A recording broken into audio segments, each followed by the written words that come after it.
Buenos días, señoritas y señores.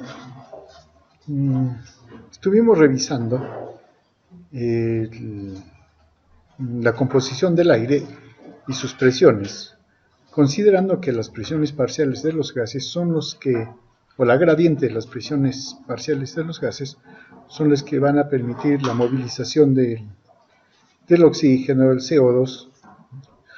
Ahora, entonces eso implica que tenemos que tomar en cuenta primero las presiones que están en el aire atmosférico, ¿no?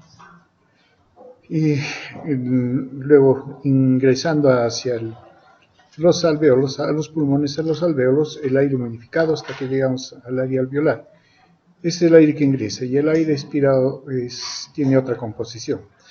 Todo depende de las presiones. Ahora, las presiones que usualmente hacemos referencia están relacionadas a una presión de 760 milímetros de mercurio, ¿no?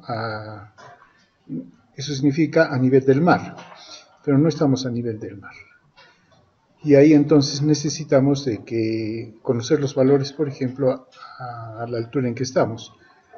Y para eso más bien lo que no cambia en el aire atmosférico es las proporciones. Esto no cambia. Claro, alguien dice en la altura hay menos oxígeno, sí es cierto, pero sigue siendo el 21%. El 21% tanto a nivel del mar y también es 21% a nivel de Puno, digamos, ¿no? Sigue siendo 21%. Entonces, ¿dónde está la diferencia? ¿Por qué se dice que hay menos oxígeno?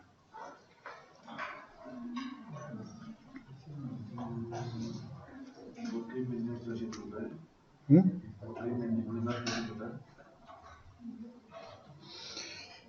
Eso ustedes van a calcular, ¿no? Y se puede calcular, ¿no? Entonces, lo primero que hay que hacer es rehacer este cuadro, pero a nivel de Puno.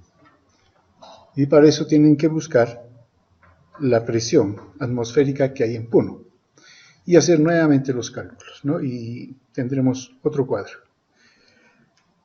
Veamos, ahora la referencia con respecto a la presión que ustedes obtengan aquí tiene que ser refrendado y tiene que ser sustento. No es que me avisó, o como leí el letrero del ferrocarril y ahí dice la presión, tomé en cuenta el del ferrocarril. Eso no cuenta. Bien, sí es cierto, la presión del aire va disminuyendo según la altitud, ¿no? Aunque acá está medio raro, no importa. Esta es la altitud en metros, ¿no? Considerando las presiones barométricas que se consideran, estamos nosotros más o menos un poquito más de 3.500, ¿no? Y la presión sería 523. Y eso hace de que, utilizando las mismas proporciones, se calcule el oxígeno, la presión parcial del CO2 y del oxígeno. Claro que acá solo nos dan la presión parcial de oxígeno, ¿no? Entonces, si a nivel del mar empezamos con una presión de 760, la presión parcial del oxígeno aproximadamente tiene este valor, sea en milímetros de mercurio o kilopascales, ¿no? Entonces va disminuyendo conforme uno va ingresando hacia los pulmones, en el alveo aproximadamente 100, y va disminuyendo hasta llegar hasta el espacio intercelular, hasta llegar hasta la mitocondria, inclusive dentro de la misma mitocondria. Si uno compara la presión parcial de oxígeno desde la atmósfera hasta el interior de la mitocondria, es solo 5.32 milímetros de mercurio, que es lo que hace funcionar a la mitocondria. Pero hay que asegurar esto, ¿no? Y el organismo va a hacer todo lo posible para que se asegure esta concentración. Obviamente, si partimos de niveles mucho más bajos por la altura, entonces esta curva también va a tener su variación. Y la segunda parte de la tarea es rehacen esta curva tal como está, pero a la presión en la que nos encontramos en Puno. De una manera más simplificada es otro gráfico, ¿no? que nos permite ver entonces, por ejemplo, hasta el lado venoso de la sangre, las presiones parciales, en este caso de oxígeno. También rehacen esta curva o este gráfico. Bien, entonces, ¿qué tenemos? Tenemos que los gases en el aire tienen una composición, y ese es básicamente el aire que inspiramos. Hay una composición a nivel del aire alveolar y luego hay una composición de estos gases en el aire expirado. Todo esto lo vamos a revisar progresivamente. Bueno, eso es lo que nos faltaba del día de ayer. Bien, entonces veamos ese movimiento de los gases. Y nos interesan dos gases, básicamente, ¿no es cierto? El oxígeno y el CO2. Ahora bien, hay algunos principios físicos que tenemos que tomar en cuenta, ¿no? Para el intercambio gaseoso, ¿no? Uno es la difusión del oxígeno y el CO2, básicamente a través de la membrana respiratoria, que es lo principal, pero hay consideraciones a tomar en cuenta.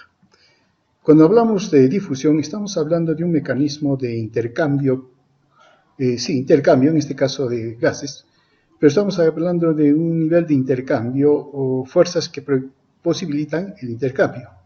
Ahora, para el intercambio hay tres modalidades. Está la difusión, la filtración y el transporte, ¿no? Generalmente las sustancias que son muy liposolubles y de bajo peso molecular, como oxígeno o CO2, ellas sí pueden difundir a través de las membranas. Solo va a depender de la gradiente de concentración que tenga. Ahora, sustancias que tienen un peso molecular un poco mayor y no son liposolubles, eso lo hacen a través de filtración, lo que implica a través de poros. También su movimiento va a depender de la gradiente de concentración. Por ejemplo, sodio, potasio, glucosa, que son moléculas muy pequeñas, ¿no? Y más bien hay moléculas que son mucho más grandes. Ellas no pueden atravesar las membranas por difusión ni tampoco los poros por filtración. Entonces se necesita mecanismos de transporte, ¿no? Por ejemplo, las proteínas. Las proteínas son transportadas del capilar al intersticio o intersticio al capilar por transportadores, lo que implica que tiene que haber receptores específicos para que puedan ser captados y llevados. Aún así, dependen de sus gradientes de concentración. Ahora bien, en caso del oxígeno y el CO2, ellos van a difundir, sí, pero debido a la gradiente de presión parcial que puedan, a su gradiente de presión parcial. Si consideramos el oxígeno en la atmósfera tiene 159 milímetros de mercurio. A nivel del alvéolo tiene 5 milímetros de mercurio. Cuando pasa a sangre arterial, su presión es de 95 o 100 si quieren, y llega hasta los capilares, y en el intersticio aproximadamente la presión parcial de oxígeno es 40. Entonces, si consideramos esas gradientes, es lógico entonces que pensar que el oxígeno va a desplazarse en ese sentido, desde el exterior, pasando por alvéolos, capilares y sangre arterial hasta llegar al intersticio. Hasta ahí va llegando. Entonces, va a dejar la cantidad, o va a quedar la cantidad de oxígeno en el intersticio hasta equilibrarse aproximadamente con ese intersticio. Y por lo tanto, cuando se retira de los tejidos, la presión parcial de oxígeno es de 40 milímetros de mercurio, y eso es con lo que llega a los pulmones a nivel alveolar. Llega con 40, pero en el alvéolo se tiene 105, entonces difunde y vuelve a cargar, ¿no? Y está dando vuelta y vuelta. En caso del CO2 sucede más bien lo inverso. El CO2 tiene una presión parcial de 45 milímetros de mercurio en el intersticio. Eso hace que ingrese a la sangre, claro, en ese caso es arterial, que está viniendo con 40 milímetros de mercurio. Y entonces alcanza el equilibrio y sale de los tejidos con 45 milímetros de mercurio hasta llegar al alvéolo. Y en el alvéolo la presión parcial del CO2 es 40 milímetros de mercurio, entonces hay una salida. Y se va al exterior, ¿no? En el exterior sí hay CO2, sobre todo por la actividad que tenemos, ¿no? En el medio ambiente y todo lo demás, ¿no? Aún en la naturaleza también hay CO2, pero es bajísima la concentración. Entonces, miren, los gases básicamente se mueren por difusión. Si tomamos este modelo, ¿no? Acá tenemos una membrana celular, por ejemplo. En un primer momento, en este lado hay una gran cantidad de gas, una concentración elevada, y al otro no hay nada. Entonces, su misma actividad entrópica que tiene este gas va a hacer que se desplace hacia el lado contrario, hasta alcanzar un equilibrio en los dos lados. Eso por su entropía, ¿no? No necesita otra energía. Entonces, alcanza su equilibrio. En el momento que alcanza su equilibrio a ambos lados, ese gas ya no se mueve. Ahora bien, entonces, ¿de qué depende la difusión del gas? De las concentraciones, de la gradiente de concentración, básicamente, ¿no? Ahora, la gradiente de concentración está determinado, sí, por la diferencia de la concentración en el espacio A a espacio B, la diferencia que hay. Pero también interviene la membrana, entonces, y es inversamente proporcional al grosor de la membrana. Si la membrana es más gruesa, la difusión es más difícil, que si es mucho más delgada, ¿no? Entonces tenemos que el gradiente de concentración permite el pasaje de los gases, pero está directamente relacionada al gradiente de concentración a ambos lados y el grosor de la membrana. Ahora bien, se define J como flujo de difusión, que es la cantidad de gas, en este caso de gas que va a difundir, ¿no? Y el flujo difusivo es igual al coeficiente de difusión, ¿no? Que es la capacidad de movimiento que tiene el gas y poder atravesar la membrana, multiplicado por la gradiente de concentración dividido el grosor de la membrana. Ahora bien, si consideramos que el coeficiente de permeabilidad de la membrana es igual al coeficiente de difusión dividido el grosor de la membrana, entonces podemos sustituir estos factores. ¿Y qué tenemos? Que el flujo difusivo es igual al coeficiente de permeabilidad de la membrana, que es una constante para la membrana. Eso depende de ella, ¿no? Multiplicado por la gradiente de concentración. Entonces, en buena cuenta, si esta es una constante, prácticamente el flujo difusivo o la cantidad de gas que va a pasar a través de la membrana solo depende de la gradiente de concentración, nada más. Y esto se conoce como la ley de Fick, ¿no? Que dice justamente que el flujo difusivo que atraviesa una superficie es directamente proporcional a la gradiente de concentración a ambos lados.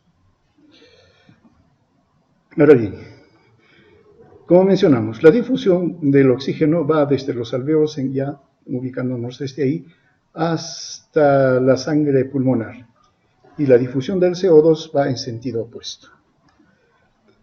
Bien, ahora, algunas consideraciones físicas en cuanto a la difusión de los gases y presiones parciales de los gases, ¿no? Como mencionamos, los gases respiratorios van a difundir desde las áreas de mayor presión parcial hacia las de menor presión parcial. Se utiliza presión parcial debido a que los gases tienen concentraciones muy bajísimas y utilizar concentración sería medio engorroso. Entonces es preferible utilizar presiones parciales, que es una manera indirecta de medir la concentración. Ahora bien,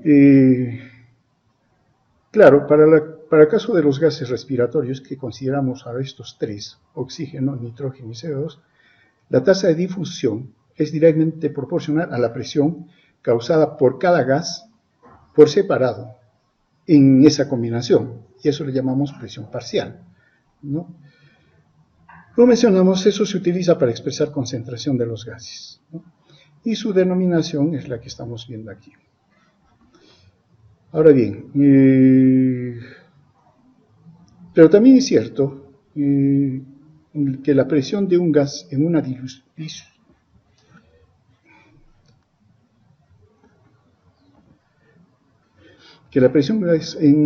disolución está determinado también por otros factores, que no solamente por la presión, sino también por el coeficiente de solubilidad. ¿Y qué es el coeficiente de solubilidad?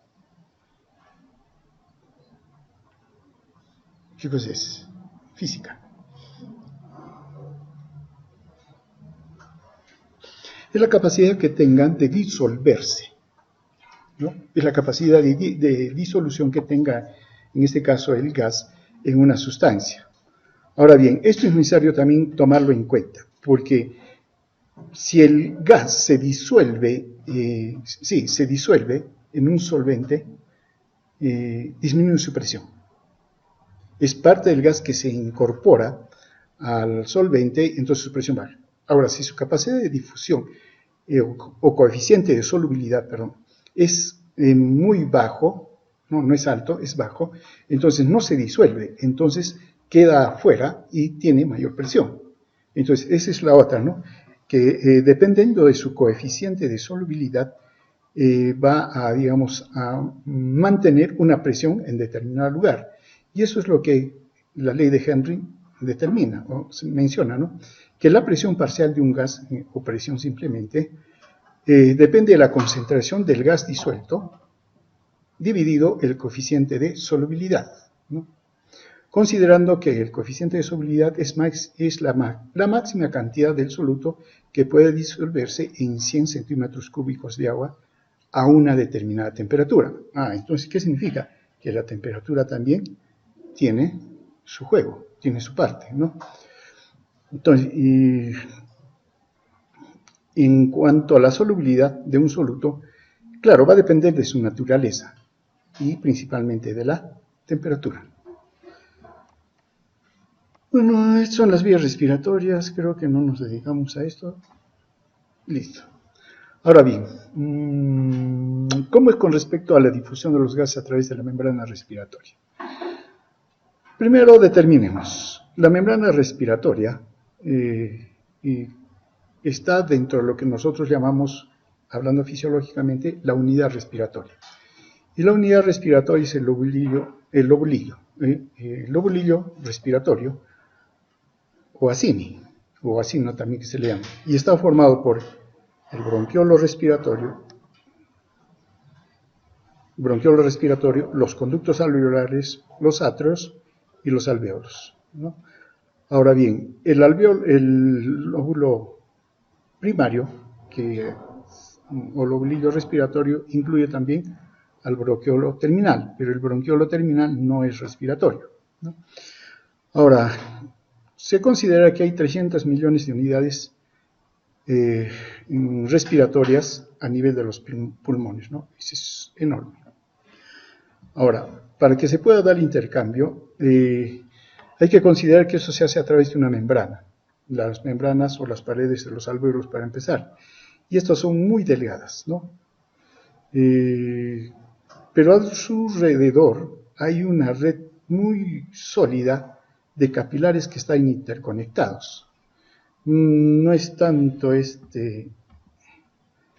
es muy esquemático, ¿no? Tendríamos que mencionar de que estos capilares están fusionados, entonces en realidad, si se fusiona todo esto, en realidad ya viene a ser como una capa, ¿sí? Una capa que envuelve a los capilares, ¿no? Entonces, en realidad, el flujo de sangre que rodea los alvéolos no es un alvéolo, digamos, y un vasito que pasa, sino en realidad está rodeado o bañado prácticamente en sangre. Y eso le permite entonces tener una amplia relación entre el alvéolo mismo y la sangre, ¿no? Entonces, es una lámina en realidad que fluye alrededor del alvéolo. Ahora bien, este intercambio y esta disposición, claro, no está estrictamente limitada a los alvéolos, ¿no? Tiene una extensión mucho más que llega inclusive a los bronquiolos. Ahora bien, entonces, este es, digamos, el modelo o la forma en que se forma lo que se llama la membrana respiratoria o membrana pulmonar, que básicamente está formado por estas estructuras.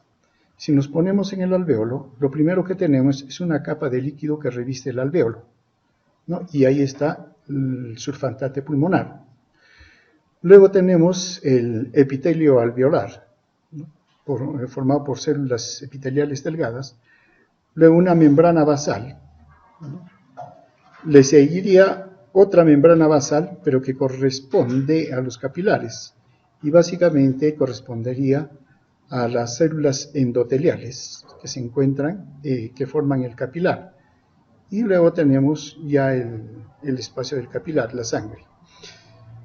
Algunas consideraciones.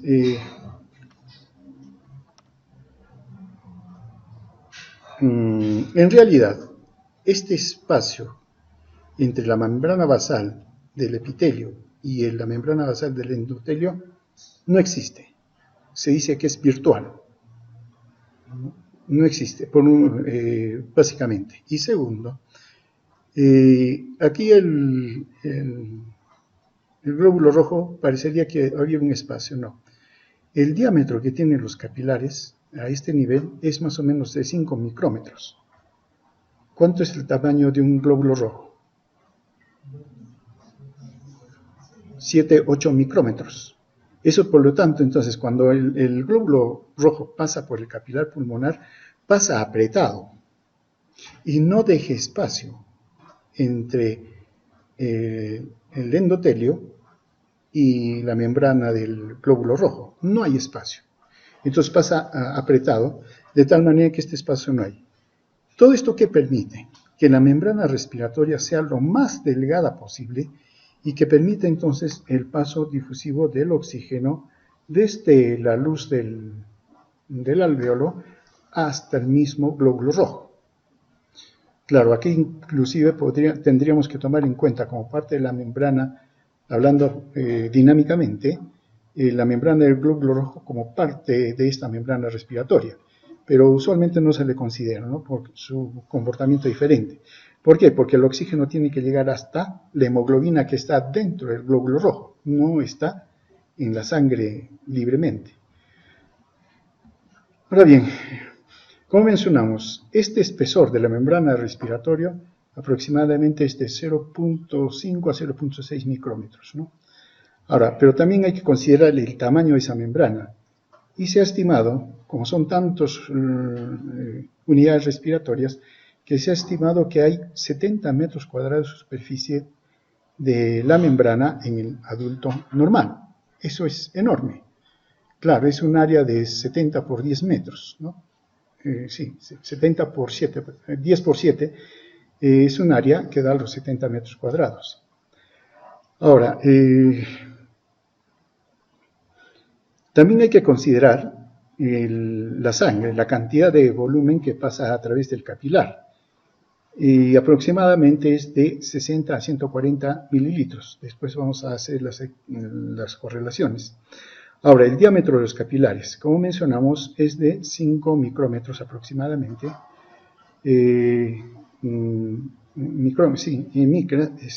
Y por lo tanto la membrana del eritrocito está en contacto con la pared capilar. Ahora, ¿qué factores van a determinar que un gas atraviese la membrana respiratoria o la velocidad? Uno, obviamente, es el espesor de la membrana respiratoria. Cuanto más gruesa es la membrana respiratoria, el gas va a ser mucho más lento en su pasaje, ¿no? Y por lo tanto, la tasa de difusión de un gas a través de una membrana es inversamente proporcional al grosor de la membrana, ¿no? Por eso, si es que en algún momento hay un edema en el pulmón, ¿y qué cosa es edema? Es líquido en espacio intercelular. Si entonces, ¿qué va a suceder? Ese espacio virtual entre las dos membranas basales aparece. Y por lo tanto, la membrana respiratoria se hace mucho más gruesa. Eso sucede en una neumonía. Entonces, el pasaje de los gases se dificulta. Y ese es el problema con la neumonía, ¿no? Entonces, en este caso se va a reducir la difusión de los gases respiratorios. El otro factor es el área de superficie que tenga la membrana respiratoria. Claro, los lóbulos los alvéolos tienen sus sacos alveolares que son pequeños. Entonces, ellos, como forman varios globitos juntos, si uno extiende su superficie, es amplia su superficie. Pero, por ejemplo, en caso del enfisema, donde los lóbulos o los sacos alveolares se van fusionando, crean un saco alveolar enorme, grande, pero lo que sucede es de que pierde superficie. Disminuye el área de superficie de la membrana respiratoria. Por eso los pacientes enfisematosos tienen un tórax amplio, porque están tratando de ampliar el tórax para poder respirar, pero su membrana está limitada y no le permite o está muy restringido el pasaje de los gases. Por ejemplo, en este caso, el caso del enfisema, cuando se pierde área de superficie total, en estos casos inclusive puede disminuir hasta 5 veces, y eso sí ya tiene efecto sobre el organismo. El otro factor, obviamente, es el coeficiente de difusión, que habíamos mencionado, que tiene el gas dentro de la célula, dentro de la membrana. Es la capacidad que tiene para disolverse, y el coeficiente de difusión es igual a la solubilidad que tenga el gas, en este caso, sobre la membrana respiratoria, dividido la raíz cuadrada del peso molecular que tenga, ¿no? Obviamente, raíz cuadrada, lo que fuese, si el peso molecular aumenta, la tasa del coeficiente de difusión va a disminuir. Y sí, después hablaremos con el CO2. Ahora, también depende de la diferencia de presión a ambos lados de la membrana. Bien, ahora bien, hay ciertas condiciones en las que, a pesar de que, digamos, varíen la condición, la difusión de la membrana o la capacidad de difusión de la membrana respiratoria se va a mantener, y se va a mantener de manera muy eficiente, ¿no?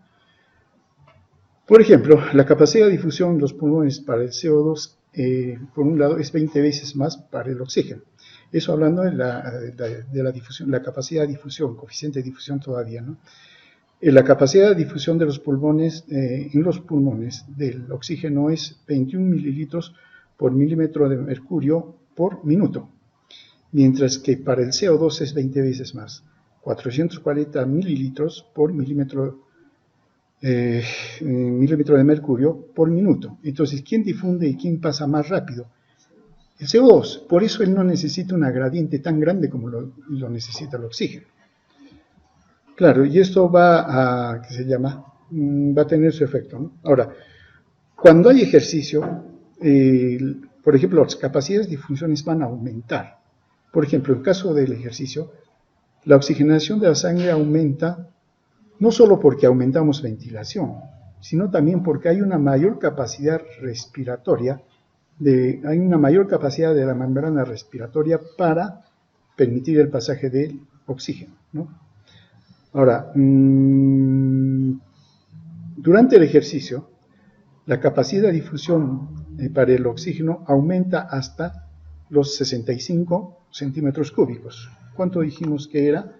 Era 21, ¿no? Pero aumenta hasta 65, 3 veces más, hasta el triple de difusión. Y esto se puede ver aquí, sí, acá está, en rojo el reposo y en azul en cuanto a los ejercicios, ¿no? Bueno, este es el CO2, que tiene una capacidad de difusión mucho más alta comparado con el oxígeno, y aquí tenemos lo del oxígeno, ¿no? Ahora, este aumento de la capacidad de difusión del oxígeno o de los gases en general está, digamos, determinado por, primero, el aumento del área de superficie, ¿no? Cuando se hace un ejercicio y una respiración vigorosa, intensa, se aperturan capilares que previamente estaban inactivados, ¿no? Y hay una dilatación adicional. Entonces, con mayor apertura de capilares y los alvéolos, entonces hay una mayor área de superficie de intercambio. Y eso determina una mejor relación ventilación-perfusión. Y entonces mejora, ¿no? La ventilación hacia los pulmones y la perfusión sanguínea también. Por el momento tomamos en cuenta esto. El aire lo tomamos desde afuera, ciertamente. Y tenemos en consideración en reposo, tenemos 500 centímetros cúbicos, pero tenemos una frecuencia de 15 por minuto. Más o menos, ¿cuánto eso es? A eso, a los 500, le tenemos que restar 150 del espacio muerto. Entonces, en realidad solo es 350 por 15 si quieren, o por 14. El rango es de 12 a 16. Considerando entonces que al alvéolo le llega 5.250 centímetros cúbicos de aire al final. En caso del pasaje de sangre, en la fracción de eyección que tiene la sangre es de 70 mililitros o centímetros cúbicos por cada latido. Y si consideramos una frecuencia de 70 por minuto, entonces tenemos algo de 4.900, 5.000, ¿no? Y acá también tenemos 5.000. Entonces hay una relación 1 a 1, ¿no? Una relación de 1, ¿sí? Entre la ventilación, que es más o menos 5.000, y la perfusión, que también es 5.000. Y esto debe mantenerse. Obviamente que no en todos los sitios del pulmón sucede esto, debido a la posición erecta que tenemos. Hacia la parte superior hay más ventilación que perfusión, y en la parte inferior hay más perfusión que ventilación. Entonces, esta relación 1 a 1 ahí no se cumple. Se cumple básicamente en el tercio medio, ¿no? Más o menos. Ahora, cuando hacemos ejercicio intenso, por el esfuerzo, este tercio medio se amplía. Y entonces el intercambio relación-perfusión se hace más extenso a nivel del pulmón. Mientras en que en reposo, los dos extremos prácticamente no nos sirven para el intercambio. Solamente está trabajando un tercio. Eso por el momento, porque después ya vamos a determinar exactamente cómo se comportan, ¿no? Ahora bien, la composición del aire alveolar, ¿no? Y su relación con el aire atmosférico. Claro, la concentración en el alveolo del aire es diferente, ¿no? En caso del aire alveolar, el aire alveolar no es que cambie con cada ingreso de aire atmosférico, cambie la composición y salga. Si eso sucedería, el alvéolo no podría mantener las presiones parciales adecuadas. Entonces, cuando hay una respiración, en cada uno de ellos, el aire alveolar se va sustituyendo lentamente, de manera parcial, en cada respiración, ¿no? Y eso hace que se esté absorbiendo continuamente el oxígeno del aire alveolar. Y lo mismo sucede, que el CO2 vaya difundiendo desde la sangre al pulmón de manera constante. Eso primero. Y segundo, hay que considerar que también el aire del alvéolo es humidificado y está temperado también, ¿no? Ahora bien, considerando un día promedio, fresco y despejado, ¿no? El aire alveolar se renueva muy lentamente. En realidad, en cada respiración que damos, solo se remueve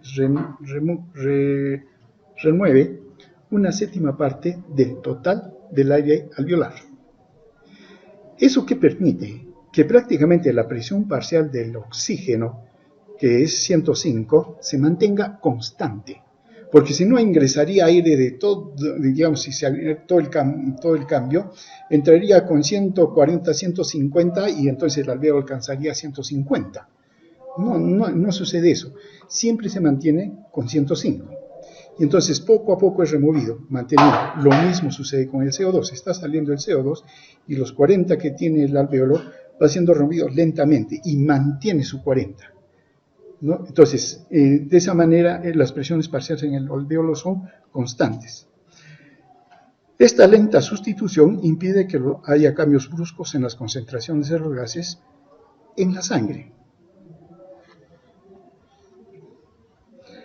Ahora bien, si consideramos al oxígeno alveolar, la cantidad de oxígeno o la concentración de oxígeno en el alvéolo depende de la tasa de absorción del oxígeno por parte de la sangre y de la tasa de entrada del oxígeno a los pulmones, oxígeno nuevo, ¿no? Ahora bien, si consideramos que cuanto más rápidamente se absorbe el oxígeno por la sangre, debe haber una razón, entonces la concentración del oxígeno en el alvéolo va a disminuir, lo está extrayendo, ¿no? Ahora, por el contrario, cuanto más rápidamente respiramos, estamos captando más oxígeno. Y entonces el oxígeno va a aumentar su concentración en el alvéolo. Es lo que sucede. Y eso es lo que nos dice esta gráfica, ¿no? Si consideramos la concentración, en este caso del oxígeno, y el tiempo, en una respiración alveolar, en una ventilación alveolar normal, entonces lo que va a ir sucediendo, si se va respirando, con el tiempo la concentración del gas va disminuyendo. ¿Qué significa eso? Que está siendo extraído. Pero si aumentamos la respiración a 2 veces lo normal, la concentración del gas va a caer más rápido. Es eliminado más rápidamente en cada respiración. Y lo inverso obviamente va a suceder si es que más bien disminuye la ventilación a la mitad, por ejemplo. Entonces, esta caída del gas, esta renovación, la concentración del gas en el alvéolo, la caída va a ser mucho más lenta. Visto desde el otro lado, ¿no? Tenemos la presión parcial del oxígeno en este caso y la ventilación, ¿no? Ahora, cuando nosotros ventilamos, ¿cierto?, más o menos 5 litros por minuto, lo que llevamos es que la presión parcial del oxígeno aumente. ¿Y cuánto va a llegar? Aproximadamente a 105. Ahí llega, ¿no? Sí podemos seguir respirando, seguimos respirando, aumentar la ventilación alveolar, pero va a llegar un momento en que no vamos a poder captar más oxígeno. No va a ser posible. Esto, por ejemplo, cuando la velocidad de absorción desde los alvéolos es de 250 mililitros de oxígeno por minuto. Pero, si por ejemplo hay una razón por la cual el organismo empieza a absorber mucho más oxígeno, como por ejemplo 1000 centímetros cúbicos por minuto, entonces, ¿qué significa? Que el oxígeno es extraído del alvéolo más rápidamente. Y cae la presión parcial, ¿no? Claro, y para mantener hasta el nivel normal, tiene que ventilarse más. ¿En qué condiciones sería esto?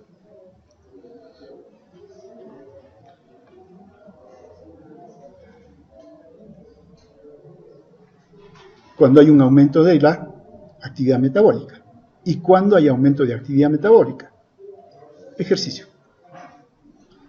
En el ejercicio, el organismo necesita más oxígeno. Las células, todo eso lo transmite al intersticio, a la sangre, hasta que llega a los alvéolos, esa necesidad. Y entonces, como hay mayor necesidad, le extrae, disminuye. Entonces, si el organismo necesita más oxígeno, va a extraer más oxígeno del alvéolo. Y entonces la concentración del oxígeno en el alvéolo disminuye. Por el otro lado, nos vamos. Si uno respira normalmente, entonces está entrando el oxígeno al alvéolo y tiene una concentración. Si nosotros respiramos más rápidamente, hacemos esto, entra más oxígeno y la presión parcial del oxígeno en el alvéolo aumenta. Lo inverso sería si no respiramos o respiramos menos. Entonces, conclusión, la concentración del oxígeno en el alvéolo depende de esos dos factores, de la ventilación y la perfusión, entendiendo la perfusión como que le está transmitiendo la necesidad de actividad metabólica al alvéolo. Y eso demanda entonces más oxígeno. ¿Qué tenemos acá? Claro, este es el caso del efecto de la ventilación, en este caso el CO2. Ya estamos hablando del CO2, ¿no? A 2 velocidades, en el cual se elimina a 800 centímetros cúbicos por minuto y 200 centímetros cúbicos por minuto. Este sería de 200, que vendría a ser, digamos, el normal, en condiciones de reposo. ¿Qué tenemos? Que la presión parcial del alvéolo, la presión parcial del CO2 en el alvéolo, claro, más o menos está en 40 milímetros de mercurio, ¿no? Poniéndonos aquí.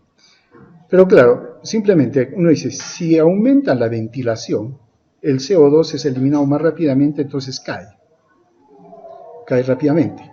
Ahora, Pero si hay un aumento de CO2, claro, acá solamente hay 200 centímetros cúbicos de CO2 por minuto, eso debido a la actividad metabólica. Pero si aumenta la actividad metabólica, ¿qué es lo que vamos a tener? Es más CO2. Y por lo tanto el CO2 que se produce es 800 centímetros cúbicos. Entonces, con una ventilación, las presiones parciales del CO2 aumentan, ¿no? Y esa es la diferencia con el oxígeno. Ahora bien, ¿cómo es que pasa el oxígeno hacia los tejidos? ¿No? Primero, obviamente, tiene que pasar del alveolo hacia los pulmones, ¿no? Como mencionamos, la presión parcial de oxígeno en la sangre pulmonar se incrementa hasta igualar la presión parcial del oxígeno a nivel alveolar. Se equilibran los dos, ¿no? La sangre pulmonar está trayendo sangre venosa, ¿cierto? O arterial. ¿Qué sangre está trayendo? La arteria pulmonar. Sangre venosa, ¿no es cierto? Entonces, ella está viniendo con baja concentración o presión parcial de oxígeno. Ahora bien, la presión parcial del oxígeno en el alveolo más o menos es 104, ¿no? Se considera eso, ¿no? Mientras que la sangre venosa que está teniendo la sangre por la arteria pulmonar ingresa al alveolo con 40 milímetros de mercurio. Entonces hay una diferencia de 60 milímetros de mercurio y eso va a posibilitar que entonces el oxígeno pase del alveolo a la sangre, ¿no? Y claro, más o menos hasta que se iguale el área alveolar con la presión parcial dentro de la sangre. ¿Y eso en qué momento sucede? Sucede en 1/3 de la circulación de la sangre a través del alveolo. Acá está el capilar, acá está el alveolo. Entonces ingresa con 40, ya en 1/3 ya ha alcanzado los 104. Y entonces tiene 2/3 todavía este sistema de intercambio que todavía tiene de respaldo. Ahora bien, cuando hay un ejercicio intenso, se requiere más oxígeno. Y como mencionamos, puede aumentar hasta 20 veces más. Y también aumenta el gasto cardíaco. O sea, todo aumenta, ¿no? Y entonces hace que la sangre permanezca menos de la mitad del tiempo en el capilar. Acá tenemos tiempo, no tenemos tiempo. El asunto sería cuánto tiempo demora el pasar de la sangre desde un extremo del alveolo hacia el otro, ¿no es cierto? No, pero creo que no hay ese dato. En fin, entonces, la sangre entonces en condiciones de ejercicio, como aumenta cierto la ventilación, pero también aumenta el gasto cardíaco, básicamente la cantidad de sangre que está pasando, va a pasar más rápidamente. Claro, lo primero que uno dice, bueno, no hay mucho problema porque teníamos también acá tiempo, ¿no es cierto? 2/3. Entonces esta curva podría venirse para acá. Claro, puede que suceda, pero en realidad hay otros dos mecanismos que permiten que se mantenga de manera segura ese intercambio, aún en el tercio del capilar, aunque haya aumento de la respiración y la circulación, ¿no? Uno es el aumento de la capacidad de difusión y el otro es el factor de seguridad de tiempo de tránsito. En cuanto al aumento de capacidad de difusión, ¿no? La capacidad de difusión, como mencionamos anteriormente, aumenta hasta 3 veces durante el ejercicio. Y eso es consecuencia de un aumento del área de superficie de los capilares y también de una relación ventilación-perfusión más próxima al ideal en las partes superiores de los pulmones, aquello que dijimos que no tenía buen intercambio, ¿no? Porque había mucha ventilación y poca perfusión, pero con el esfuerzo esto se amplía, entonces estas zonas que están en la parte superior empiezan a tener una relación cercana a 1 también, y eso posibilita entonces un mayor intercambio. Y el otro sí que hay que tomar siempre en cuenta es el factor de seguridad, ¿no? Como mencionamos, la sangre resulta casi saturada de oxígeno en 1/3, ya que no sea 1/3, que sea en la mitad, pero antes de la mitad ya está saturada la sangre con oxígeno, aunque la circulación, la respiración haya aumentado hasta tres veces, ¿no? En términos generales. Esos son los dos factores que permiten entonces que el pulmón haga intercambio gaseoso aún en caso de ejercicio intenso. Tiene un gran respaldo, ¿no? Ahora bien, ya estamos dentro de la sangre. Ahora lo que nos corresponde es el transporte, ¿no? Solo recordando, ¿no?, que alrededor del 97% del oxígeno se transporta a los tejidos combinado con la hemoglobina. Y solo 3% circula disuelto en plasma o en el agua del plasma. Y esta es la comparación. Todo es el oxígeno que transporta la hemoglobina y el disuelto es poquísimo, 3% nada más. ¿Se acuerdan del control respiratorio? Ya, las células glómicas viven de esto. Viven y trabajan de esto, mientras que todo el resto del organismo vive y trabaja con esto. Ahora bien, la hemoglobina se combina así con grandes cantidades de oxígeno, ¿no? Obviamente, la saturación de la hemoglobina por el oxígeno va a depender de la presión parcial, ¿no? Ahora bien, cuando la sangre pasa a través de los pulmones, alcanza una presión de 95 milímetros de mercurio. ¿Por qué? Por este sham. ¿Y a qué se debe? Y esto también nos va a servir luego posteriormente como modelo para explicar otras condiciones. Cierto, la sangre que llega al pulmón lo hace a través de las arterias pulmonares, es sangre venosa. ¿Eso le sirve al tejido? No. Sirve para el intercambio, pero no para el tejido. El tejido tiene que vivir. Los alvéolos, el espacio, todo tiene que vivir. ¿Y quién le lleva sangre al pulmón? Para sus necesidades. Las arterias bronquiales. Ellas son los que le llevan la sangre arterial a todo el tejido pulmonar, ¿no? Para que pueda mantenerse. Pero ¿quién extrae la sangre venosa de las arterias bronquiales? Claro, si hay una arteria, hay un capilar, debe haber una vena. No terminan en... Entonces, alguien tiene que retirar la sangre que está trayendo las arterias bronquiales. ¿Quién? Las venas pulmonares. ¿Eso qué significa? De que, por un lado, la sangre venosa que va a venir por las arterias pulmonares se oxigena y llega a 105. Pero también está derivándose la sangre venosa que está saliendo de los capilares bronquiales y se mezclan. Y esa es sangre venosa.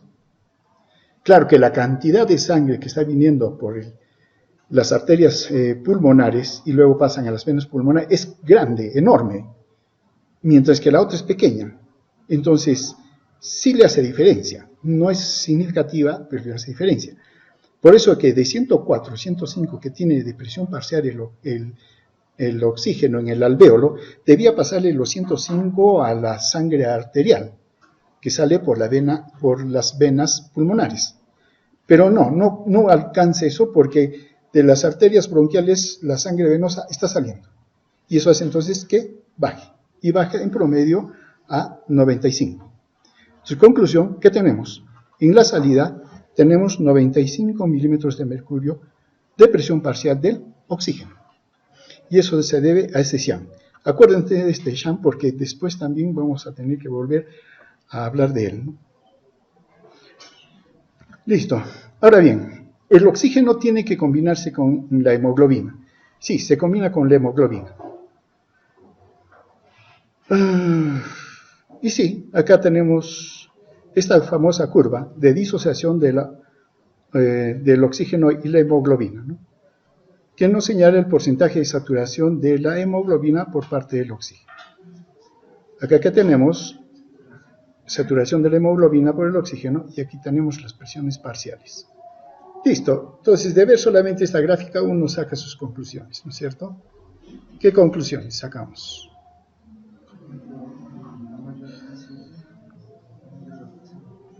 Claro, la primera y más rápida, ¿no? Es que a mayor presión parcial del oxígeno en sangre, mayor saturación de hemoglobina por oxígeno. Listo.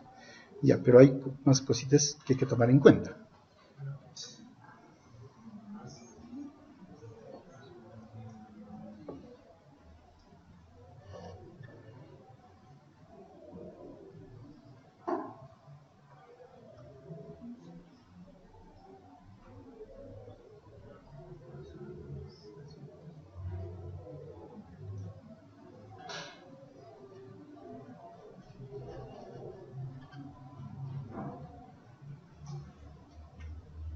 ¿Qué más ven?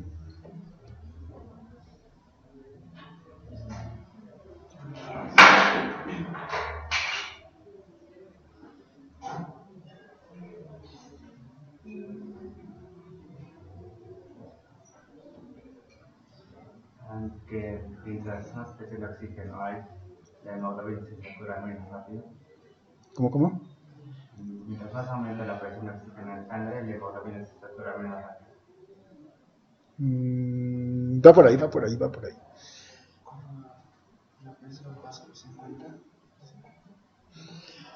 Hay tres momentos en esta curva, ¿no? Este vendría a ser un primer momento, luego este momento y luego viene este.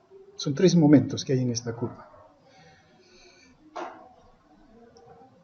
En un primer momento,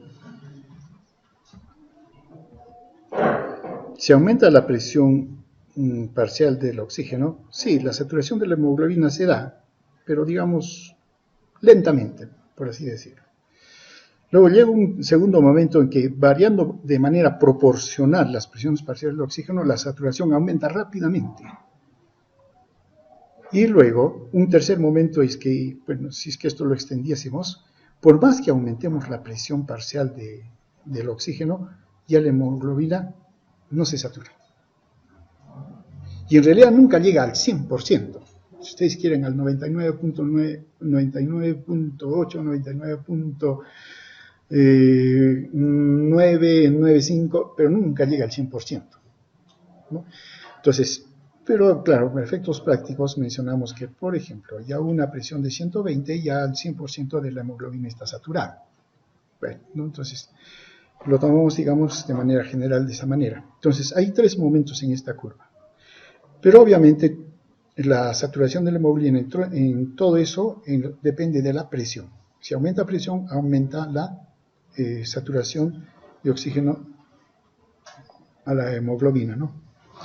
¿Qué es lo que nos dice acá, no? Es esa forma sigmoidea que tiene la curva de disociación oxígeno-hemoglobina, ¿no?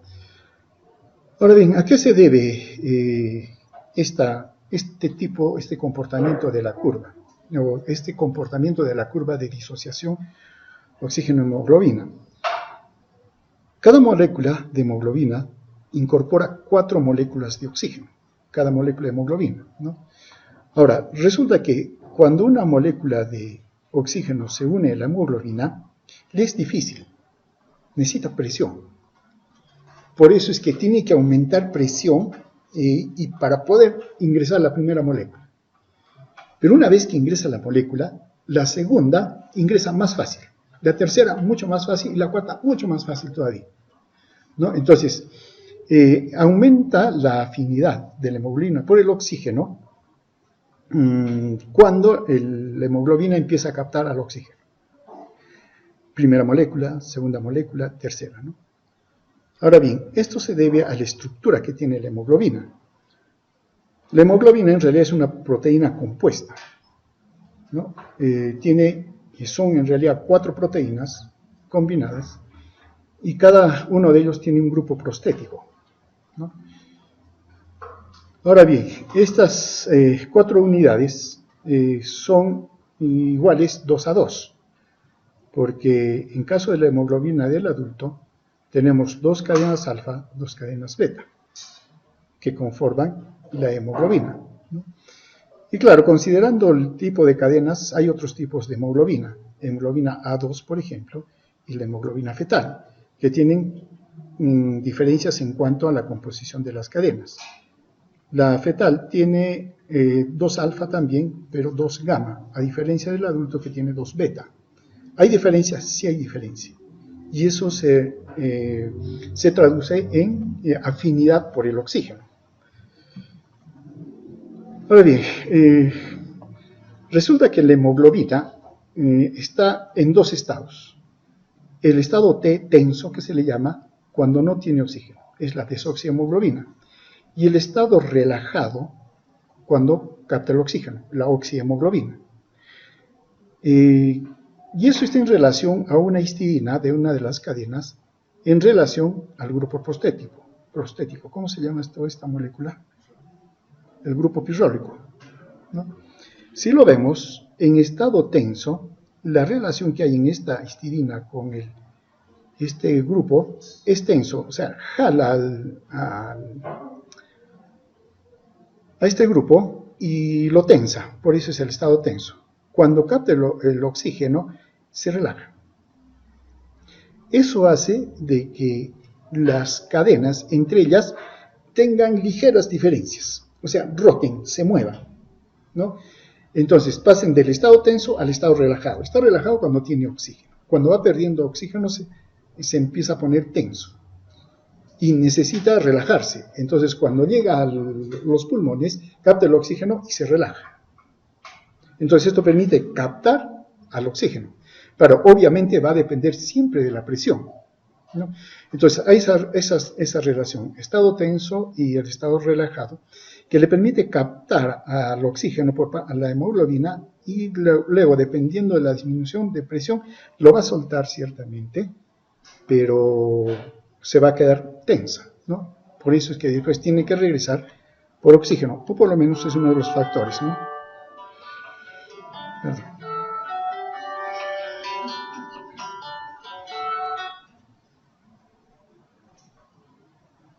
¿Aló? Sí.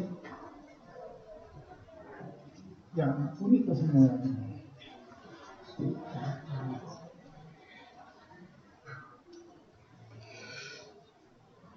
bien, comparemos la hemoglobina con la bioglobina. Esta es la curva de saturación de la hemoglobina y esta es la saturación de la bioglobina. Es fácil entender la diferencia. La pregunta es, ¿por qué?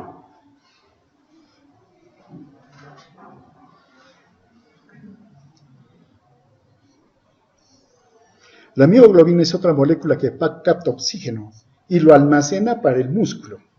No lo suelta para otros tejidos, sino es una forma de almacenar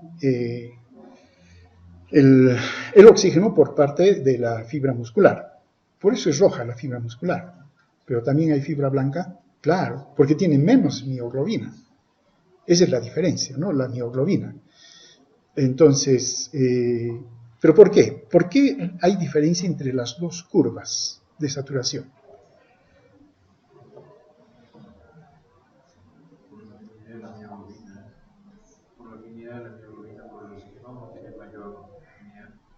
Es la misma estructura.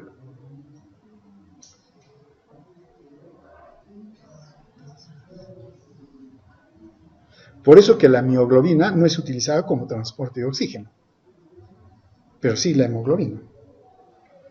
Si no, la mioglobina también haría eso, ¿no? Pero no funciona. Y justamente es por esta diferencia, ¿no?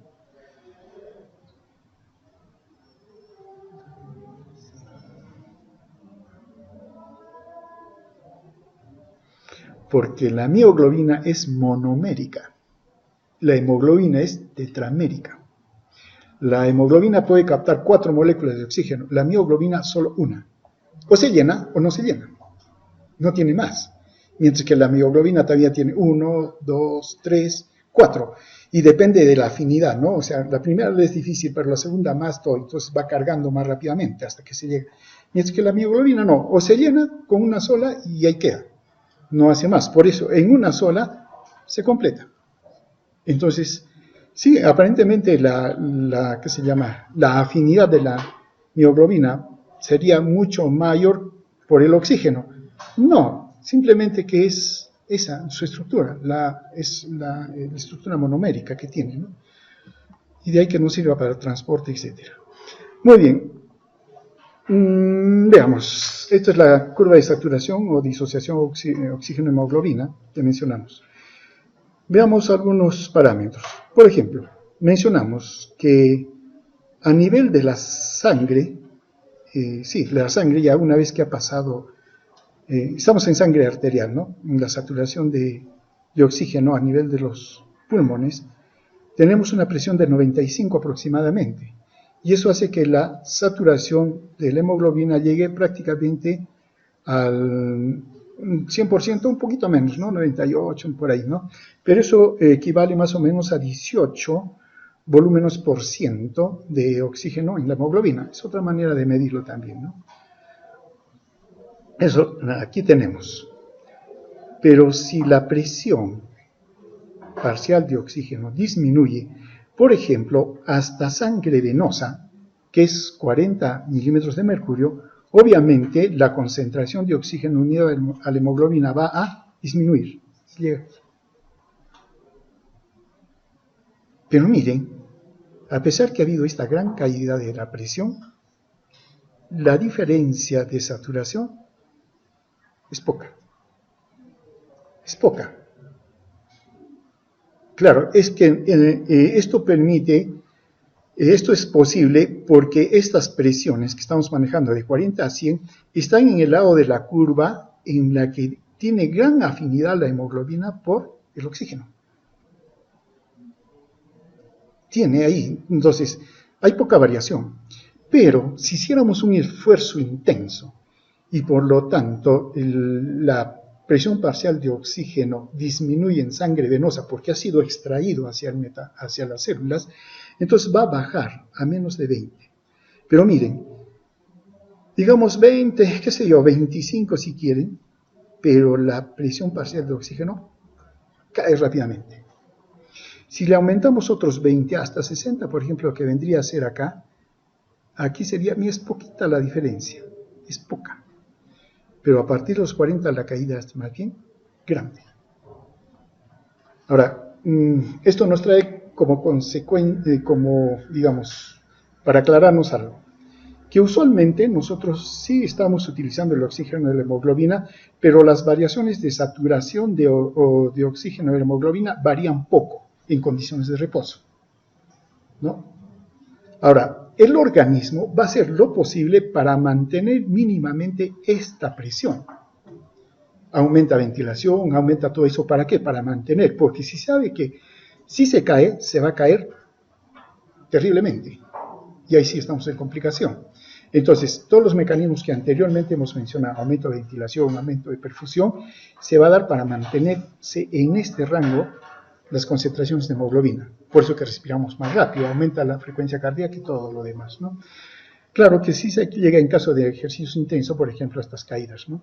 Por eso también que los velocistas, sobre todo cuando hacen, sobre todo los 100 metros planos, 200 metros planos, queman todo y llegan a la meta, se caen, porque están en el suelo con su oxígeno y la saturación de la hemoglobina también está en el suelo y hay que darles oxígeno y todas esas cosas para que se levanten, ¿no? Es que hacen eso, ¿no? Ese es, digamos, el sacrificio que tienen que hacer por su marca, ¿no? Mientras que los de fondo no hacen eso. Los de fondo más bien no hacen un ejercicio intenso y van respirando. Y ellos se van manteniendo acá, ¿no? Se van manteniendo. Listo. Y llegamos hasta el intersticio. Vamos a dar unos 10 minutos de descanso para continuar. Porque tenemos hasta las 9, ¿no? Hay que aprovechar. ¿Listo? Muy bien. Llegamos aquí. Por el momento. 10 minutos. Ya, llegamos hasta acá. Llegamos con 95 milímetros de mercurio al intersticio que tiene 40 de presión parcial de oxígeno. Las células en su interior tienen 23, ¿no? Entonces hay un pasaje del oxígeno desde la sangre arterial al espacio intersticial. Una cerradita a la puerta, por favor.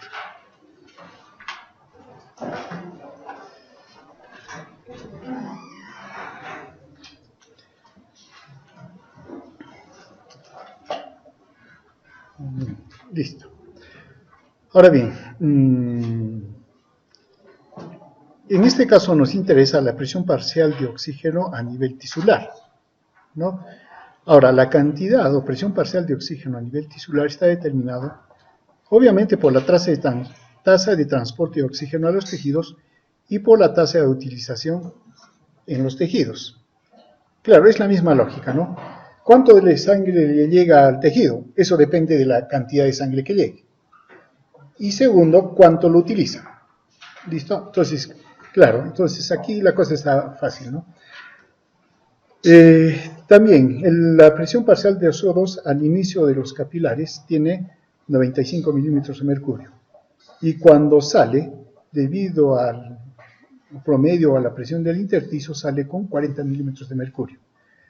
Esta diferencia no permite que difunda el oxígeno de la sangre hacia los tejidos. Como mencionamos, hay dos factores. El flujo sanguíneo, ¿no? Si aumenta el flujo sanguíneo, ¿no? Entonces aumenta también el transporte de oxígeno hacia los tejidos. Eso es cierto, pero no tan cierto. Pero es cierto. Y depende de la tasa metabólica. A mayor metabolismo, mayor demanda de oxígeno. Comparando, si comparamos la presión parcial de oxígeno en el intersticio y el flujo sanguíneo, este sería un flujo, digamos, normal. Normal no, sino en reposo, ¿no? Entonces diría, ¿no? Si aumenta el flujo sanguíneo, aumenta la presión parcial de oxígeno. Ahora bien, en el intersticio, si es que se aumenta el consumo por parte de las células del oxígeno, entonces la presión parcial del oxígeno disminuye. Ahora, si más bien disminuye el consumo, la presión parcial de oxígeno con respecto al flujo sanguíneo aumenta. Claro, es lógico esto, ¿no? No hay mucho problema en entender eso. Ahora veamos.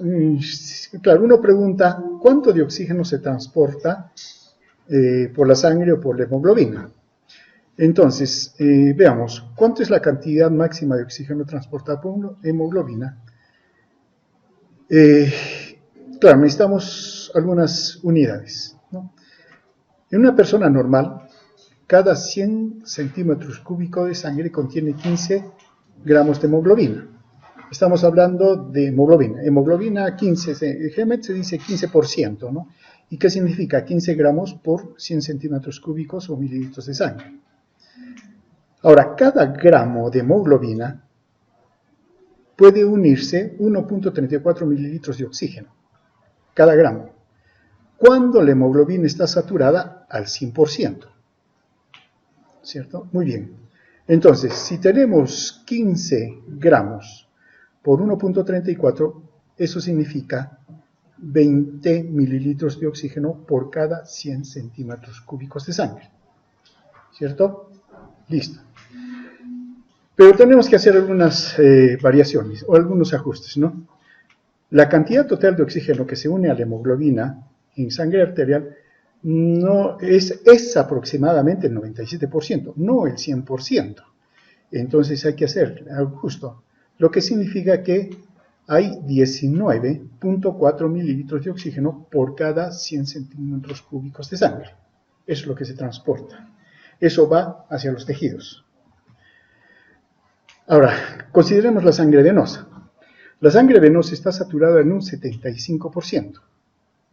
Entonces, ¿cuánta cantidad de oxígeno está transportando la sangre venosa? Entonces, igual, se hacen los mismos cálculos y se ve que la sangre venosa transporta 14.4 mililitros de oxígeno por cada 100 centímetros cúbicos de sangre. Entonces, va con 19.4 y retorna con 14.4. ¿Cuánto se quedó? 5. ¿No? Entonces, normalmente, cada 100 centímetros cúbicos de sangre transporta a los tejidos 5 mililitros de oxígeno. Eso es en condiciones normales, ¿no? Muy bien. Listo. Ahora, la tarea.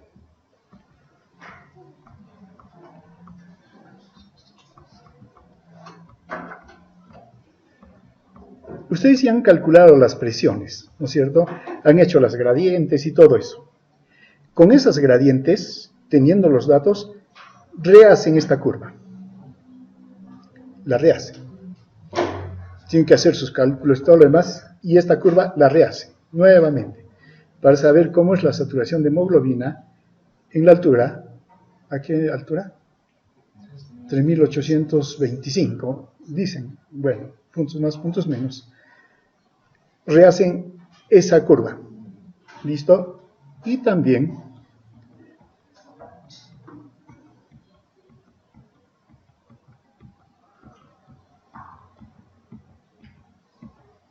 hacen estos cálculos.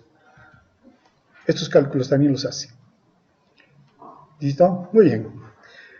¿Cuánto van las tareas? Claro, va el cuadro de las presiones, las gráficas, la curva de saturación de hemoglobina. ¿Qué más tenemos? Hay los cálculos. No sé, ya van. Es una sola tarea, pero que ya tiene 4 cosas. Listo, seguimos adelante. Hay que considerar que la hemoglobina, la hemoglobina mantiene la presión parcial del oxígeno constante en los tejidos. Y, claro, la hemoglobina es necesaria para el transporte de oxígeno, cierto. Siempre lo vemos de ese lado, ¿no? De que la hemoglobina llega oxígeno y se le entrega al tejido. El tejido tiene 40 milímetros de mercurio de presión parcial de oxígeno, pero la sangre ¿con cuánto está viniendo? Con 95. A pesar que la sangre está viniendo con 95, el intersticio siempre mantiene sus 40. ¿Por qué? Claro, por el consumo, de acuerdo. Pero ¿por qué más? Porque la hemoglobina no lo suelta tan fácilmente tampoco al oxígeno. No es como una jarra que se llenó con con la pila y luego va y lo vacía. No, no hace eso. Sí se carga con lo que hemos dicho, ¿no? O sea, con la afinidad que tiene primera, segunda, tercera molécula, y luego cuando va, también lo va soltando. La primera tal vez rápido, pero la segunda un poco más lento, y la tercera más lento, y la primera no, prácticamente no sale. En realidad, cada molécula de hemoglobina solo suelta una molécula de oxígeno, no la suelta las 3. Rarísimo es que suelte 2. Entonces, en buena cuenta de todo ese transporte, y por los cálculos que hemos hecho, sabemos que cada molécula de hemoglobina solo suelta una molécula de oxígeno. Le es más difícil soltar la siguiente molécula, y mucho más la siguiente, ¿no? Entonces, eso hace, la sangre sí entrega al tejido el oxígeno, pero no se lo da todo, sino le da, digamos, entre comillas, lo necesario para que se mantenga la gradiente. Porque es que, ¿qué sucedería? Que la hemoglobina le entrega toda la sangre al intersticio sube su presión de oxígeno, y claro, la sangre también disminuiría y llegarían a un punto en que entre los dos se equilibran y ya no habría flujo de oxígeno. Se detiene. Y eso no puede suceder, ¿no? No puede sucederse que se detenga ese flujo, ¿no? Y esa es la razón, entonces, que la hemoglobina, por eso decían hace un momento, ¿no? La hemoglobina sí entrega el oxígeno al tejido. Eso es cierto, pero no se lo entrega todo, le da medido, para evitar que haya, o desaparezca la gradiente, ¿no? Durante el ejercicio intenso, claro, el oxígeno se utiliza, aumenta su uso hasta en 20 veces, ¿no? Ahora bien, aún así, esto se puede lograr con un escaso descenso, suplementario de oxígeno tisular hasta el nivel de 15 a 25 milímetros de mercurio. No se baja, no se cae. Uno, por la curva que hemos mencionado, ¿no? Esa es una de las razones. Entonces, sí ha bajado la presión por la presión parcial de oxígeno por su consumo, pero la curva hace que la presión parcial de oxígeno no caiga, o caiga muy poco, ¿no? Ahora bien, pero después de esto, sí, un pequeño descenso de la presión de oxígeno va a provocar una gran caída del oxígeno más allá de este límite, ¿no? Y acá, ¿qué tenemos? Acá tenemos tasa de utilización de oxígeno y acá tenemos la presión parcial intracelular. El metabolismo lo podemos medir de varias maneras, consumo de oxígeno, producción de CO2, pero acá se está midiendo a través del ADP, concentración de ADP. Si el ADP aumenta, ¿qué significa? Que el ATP ha sido consumido. Claro, entonces podemos dosar ATP como un indicador de la actividad metabólica. Entonces aquí tenemos, ¿no?, el ADP normal, ¿no?, en condiciones de reposo.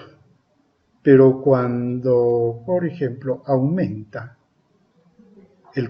la actividad metabólica, el ADP, la tasa de utilización del oxígeno aumenta. Cuando el ADP es a mitad de lo normal, lo que implica que la tasa metabólica ha disminuido, también la tasa de uso o intercambio de oxígeno por el tejido también disminuye.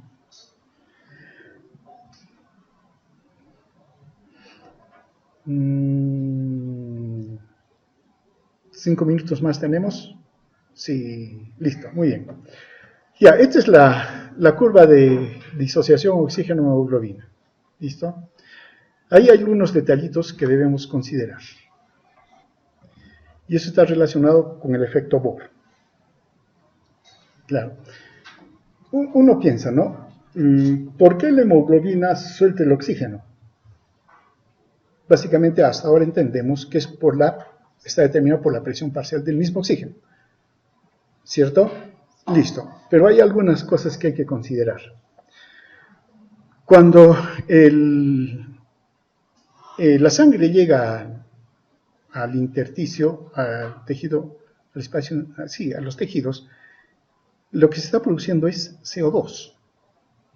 Y el CO2 sí también tiene afinidad por la hemoglobina, o por el glóbulo rojo si quiere. Llega y se hidrata por la anhidrasa carbónica, y la anhidrasa da lugar a ácido carbónico y este se disocia. Bicarbonato, y el bicarbonato sale, pero se quedan los hidrogeniones. Los hidrogeniones se unen a la hemoglobina y hacen que la hemoglobina pierda interés por el oxígeno. Disminuye su afinidad. Claro, aquí la hemoglobina es infiel. Se va con el hidrógeno y deja al oxígeno. Entonces lo rechaza y eso hace que el oxígeno salga de la hemoglobina en los tejidos. Ese es el efecto Bohr. El CO2, claro, ya está el mecanismo, hace que la hemoglobina tenga menor afinidad por el oxígeno y el oxígeno entonces se sale. ¿No es cierto? Lo inverso sucede en los pulmones. En los pulmones más bien el CO2 sale, ¿cierto? Y hay más cantidad de oxígeno, también eso es cierto. Pero como el hidrogenión se retira de la hemoglobina vuelve a querer al oxígeno. Y entonces la hemoglobina capta con mayor fuerza al oxígeno. Ese es el efecto Bohr. Claro que uno expresado en el intersticio y otro expresado en los pulmones. ¿Eso qué significa? Que a nivel de los tejidos, la hemoglobina disminuye su afinidad por el oxígeno, lo bota. Cuando llega a los pulmones, aumenta su afinidad por el oxígeno y lo capta. Y así está jugando. Y eso permite entonces que el oxígeno sea transportado. En buena cuenta, esta curva no es estática, se mueve. Ahora, se mueve en condiciones, sí. Por ejemplo, si se mueve hacia el lado izquierdo, en términos generales, ¿aumenta o disminuye la afinidad? ¿Aumenta o disminuye la afinidad? Aumenta. ¿Y qué hace que aumente la afinidad de la hemoglobina por el oxígeno? La disminución de temperatura, la disminución del CO2, la disminución del 2,3-difosfoglicerato. ¿Qué cosa es el 2,3-difosfoglicerato? ¿Qué cosa es? Ya, hay que averiguar. Aumento del pH. Cuando cambian estas condiciones al lado contrario, la curva se echa hacia el lado derecho. Aumenta, disminuye la afinidad. Disminuye. ¿Y por qué disminuye? ¿Cuáles son las condiciones? Aumento de temperatura, aumento del CO2, aumento del 2,3-difosfoglicerato, disminución del pH. Listo, muy bien. Estas condiciones, ¿dónde se dan? Se dan en el intersticio, en los tejidos. Estas condiciones, ¿dónde se dan? Pulmones. Pulmones. Entonces, en los pulmones, la hemoglobina tiene más afinidad por el oxígeno y lo capta. Cuando llega a los tejidos, la hemoglobina pierde afinidad por el oxígeno y lo suelta. Y se va nuevamente a los pulmones y capta el oxígeno y luego lo devuelve. Entonces, no solamente o estrictamente depende de las presiones, depende también de este efecto, del efecto Bohr. Listo, muy bien. Y otra parte de la tarea. Sí. Estamos hablando de la hemoglobina del adulto. Todo es de lo mismo. Ahora queremos saber cómo es de la hemoglobina fetal. Claro, porque el feto tiene otra hemoglobina, por algo debe tener otra hemoglobina, si no, no habría variaciones. La pregunta es, ¿cómo se comporta esa hemoglobina fetal? ¿Cuál es la diferencia? ¿Listo? Muy bien. Ya, hasta acá llegamos, porque ahora más bien vamos a retornar con el CO2. ¿Listo? Muy bien. Hasta aquí llegamos.